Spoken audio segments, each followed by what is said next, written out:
Hi, and welcome to our lecture on confidence and self-efficacy. We'll take some time to cover self-confidence first before diving into self-efficacy, stepping through the definitions, benefits, levels, and sources as we go. There's plenty to learn in this lecture, so I hope you have your notebooks at the ready and critical thinking hats on. Let's begin with self-confidence. We first saw the distinction of state and trait concepts in our discussions around anxiety. Trait refers to something tied to our personality, which is supposedly more stable and unchanging across the lifespan, but personality theory would beg to differ. Either way, trait self-confidence is more consistent than state self-confidence, which, as the name suggests, changes as we experience different states or environments. Now, you've likely heard of a self-fulfilling prophecy. When we use this phrase, we often refer to the negative prophecy, where a psychological barrier is created based on an expectation of failure, and this failure subsequently happens. As a tutor, I've seen many students experience this in mathematics. If they can't grasp a theory quickly or immediately, and they are criticized for it, then their expectation to fail outweighs their expectation to succeed. Actually failing consequently happens more often, feeding the prophecy and potentially making it feel like the truth. This turns into the common phrase, "Oh, well, I'm not good at maths," even in adulthood.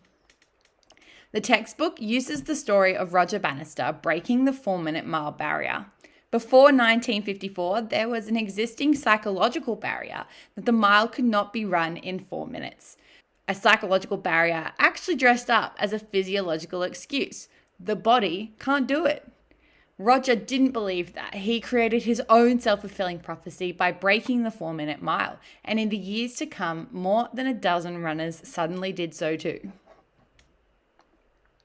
So Veely and Knight revealed that self-confidence is a multi-dimensional construct. This goes beyond the simplistic views of stress, anxiety, and arousal, but also makes it difficult to quantify because it is, again, based on perceptions, namely our own beliefs. This has resulted in different directions for the definitions of self-confidence, but the same overarching understanding between researchers and practitioners that self-confidence plays an important role in enhancing performance.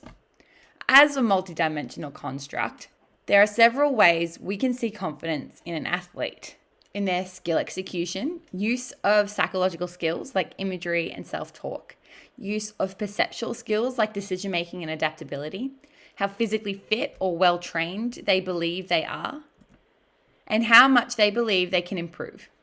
This was extended 5 years later by Hayes and colleagues, who added the belief in their ability to achieve winning or improving performance, and belief in one's superiority over the opposition. Now, I'm sure you've observed many athletes who display a little overexuberance on the latter.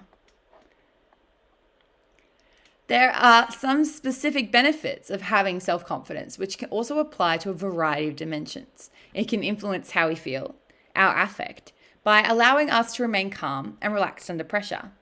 In turn, we can afford to be more aggressive and assertive in our actions.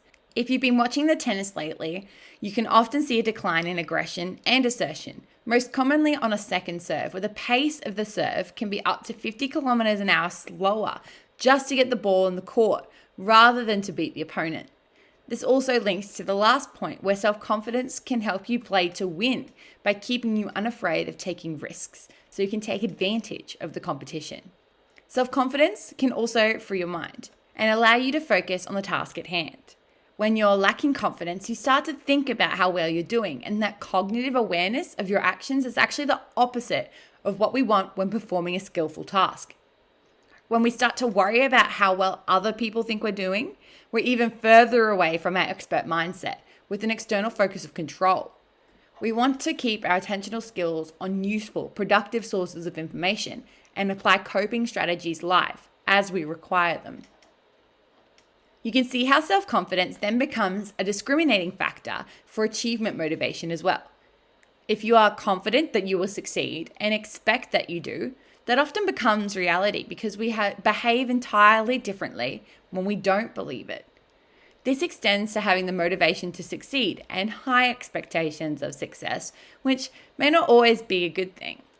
Consider an athlete who is skilled in one sport transferring to another, or maybe between terms during physical education classes where there are often new sports every 12 weeks.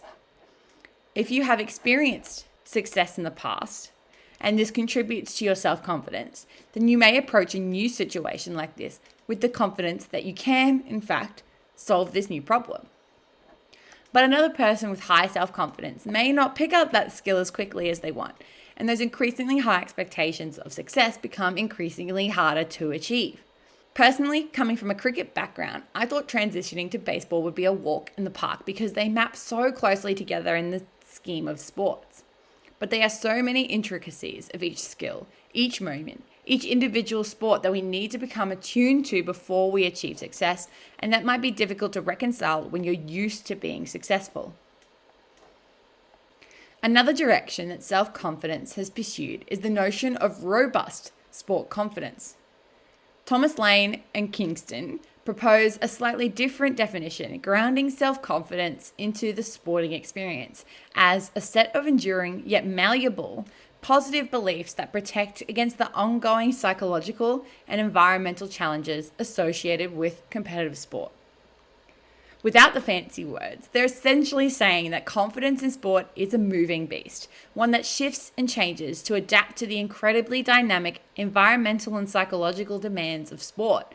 So how could confidence miraculously be independent from the chaos if it influences how we think, how we feel, and how we act? As a whole, we've already touched on a few of these concepts. Here, they appear to have taken a different multidimensional approach by adding other characteristics like malleability and durability. Curiously, the definition in the dictionary for malleable relates to a metal or other materials and their ability to be hammered or pressed into shape without breaking or cracking. It's then interesting that we call it cracking under pressure. The fact that sporting confidence can be developed is an important distinction as well, meaning it's something you can improve over time. It also acts as a buffer against debilitating factors. That's one way to classify losing, getting injured, feeling under pressure, or the weight of expectations. Again, this is underlined by our beliefs, actually borderline arrogance, that you can do it, you're the best. I can definitely think of a few people growing up who had an inflated sense of sport confidence compared to behaviors and outcomes. There's a great section on overconfidence in the 2015 version of the textbook, describing the battle of the sexes tennis match in the 70s where Bobby Riggs lost to Billie Jean King, sparking professionalism in women's tennis. So we have 3 discernible levels of self-confidence: optimal, a lack of, and overconfidence. Just as most psychological things, the optimal level of confidence differs for each person. So if we expect a standard level or display from every person, then we may be inadvertently guiding them towards over or underconfidence. Now, I don't know about you, but when I got to this slide, all I could think of was not again. It's like every time we make progress, we cannot move beyond this easy graph. Maybe it's to ensure everyone can draw it, but I do think you know enough now to poke some holes in this illustration. We've all heard those coaches that rant about momentum, and there are probably times when you felt it working with or against you as well. Well, it appears that our perceptions are working against us when it comes to psychological momentum, and a study in professional basketball highlights this. There's a concept called the hot hand, where if you score a few shots in a row, you're considered more likely to continue making baskets. This is even embedded in video games where they literally ensure you have a power boost to make the next basket after getting a few in a row.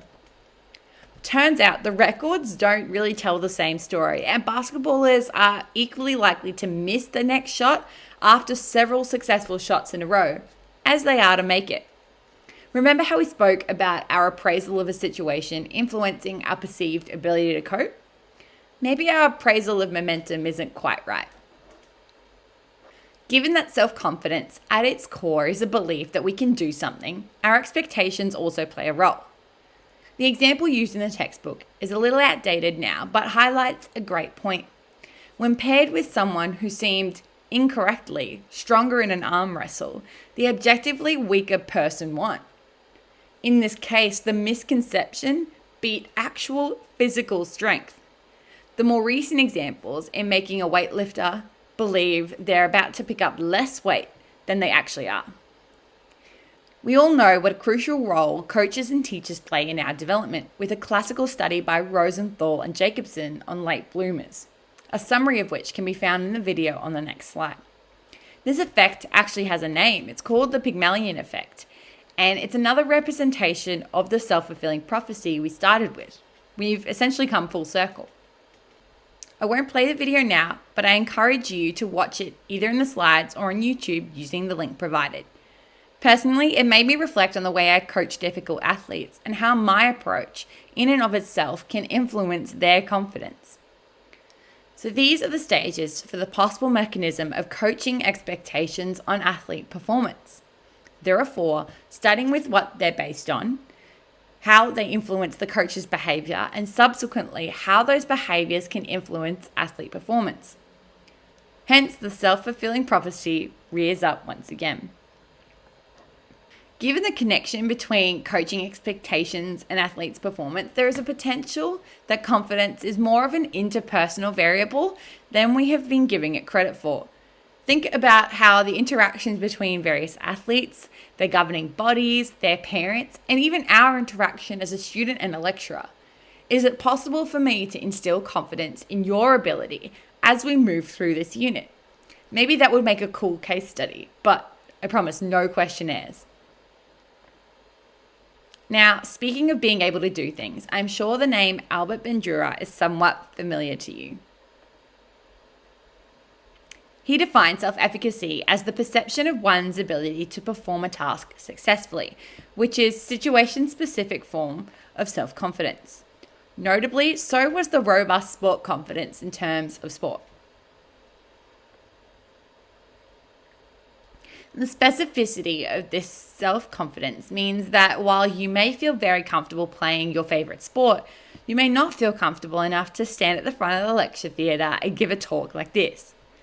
The important part about self-efficacy is that it determines the likelihood of approaching or avoiding a situation. So naturally, higher self-efficacy can help you perform better, but it also helps with arousal control.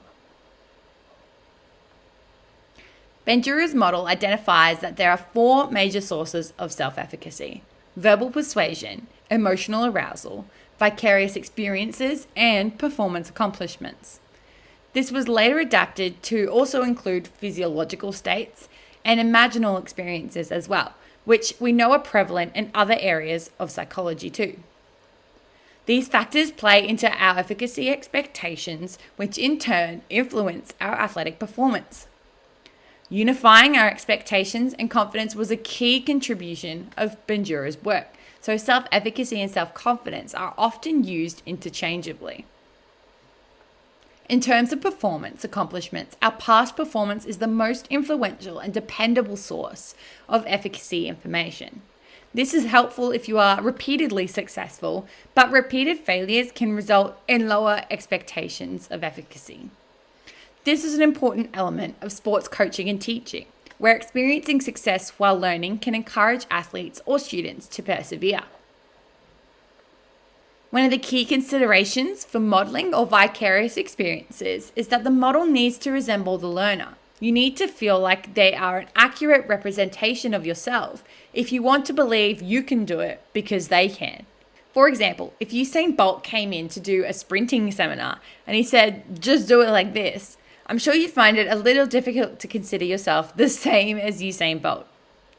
There's also the argument of how much emphasis should be put on the technical execution of a skill, but that is a much bigger conversation for another day.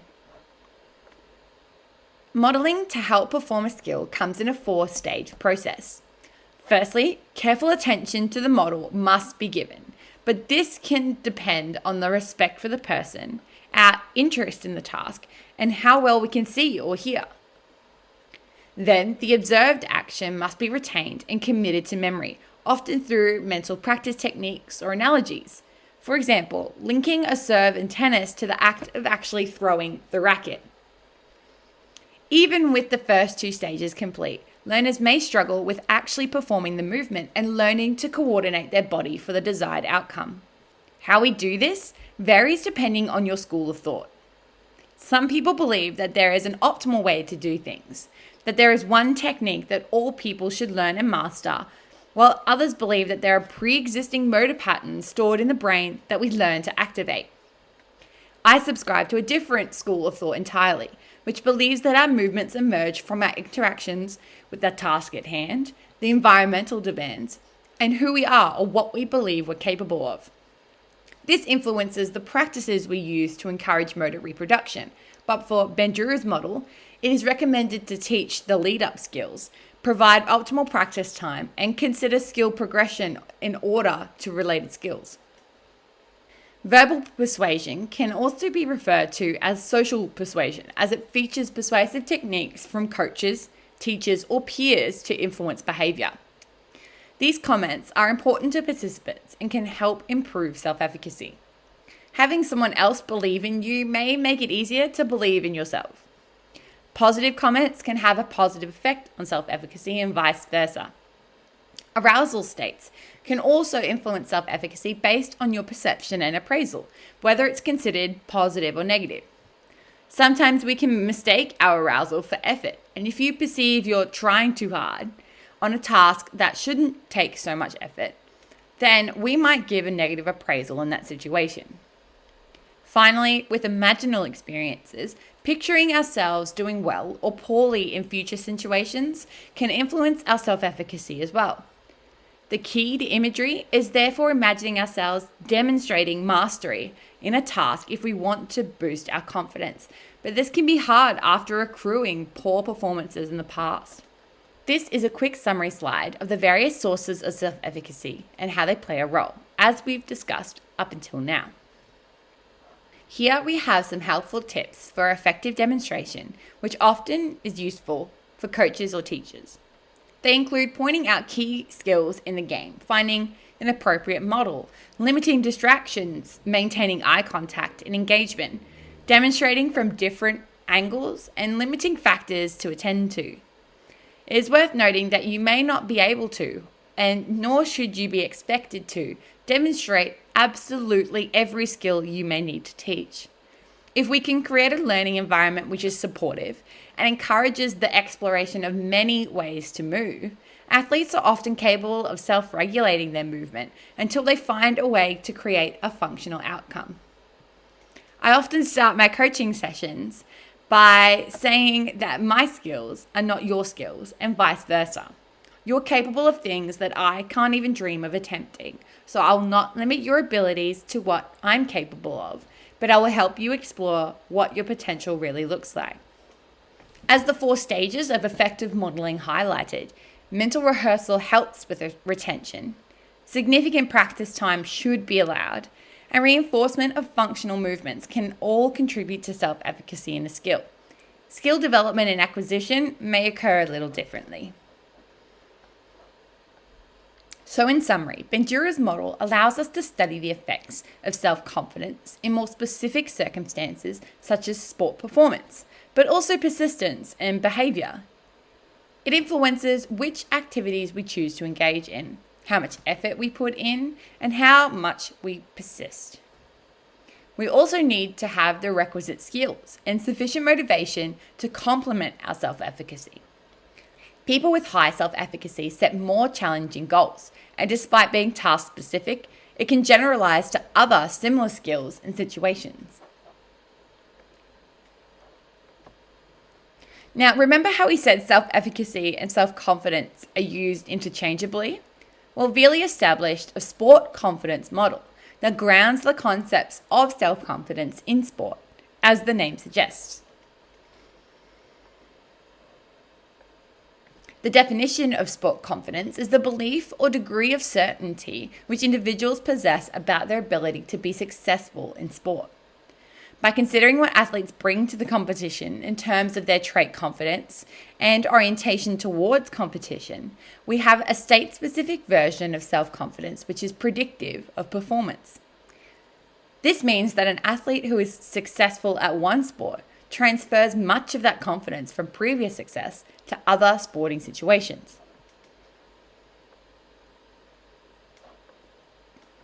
You'll find this model on page 330 of Weinberg and Gould's 2015 textbook. It provides a visual representation of the factors influencing sport confidence. You might notice this is a little more complex than some of the models we've looked at recently.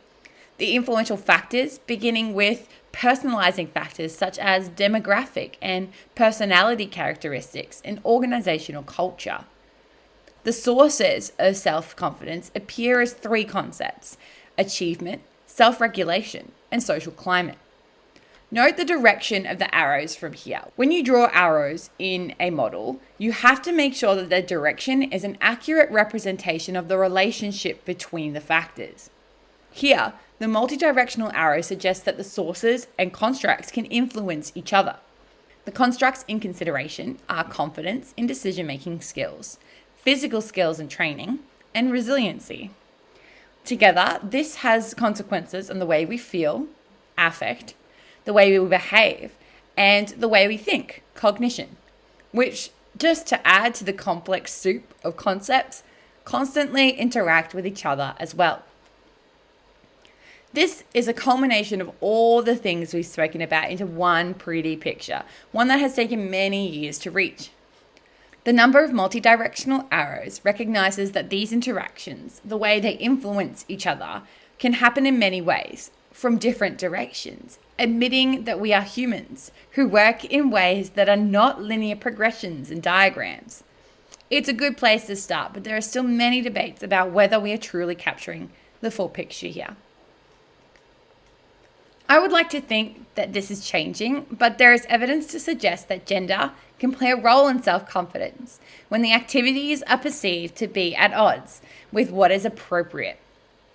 The world is beginning to recognize that expertise and talent is not as gendered as we once thought, helped along by figures like Billie Jean King, Serena Williams, the Australian women's cricket team, the national women's soccer team in the USA, and the Wallaroos, the Australian women's rugby team.